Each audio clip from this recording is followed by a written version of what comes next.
Ano ang tawag sa maliit na pusit? Ano?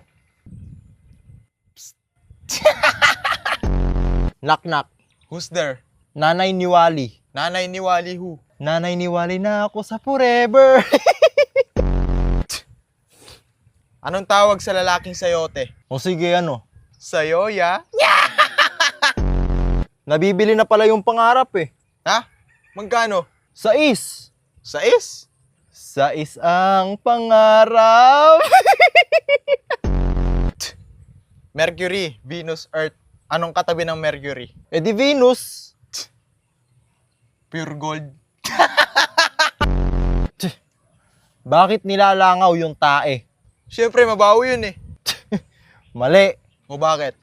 Walang takip. Anong isda ang lumalaki pa? Di ko alam. Ano? Maliliit na isda. Bakit binubuksan ng matatanda yung bintana tuwing umaga? Sige, bakit? Nakasara eh.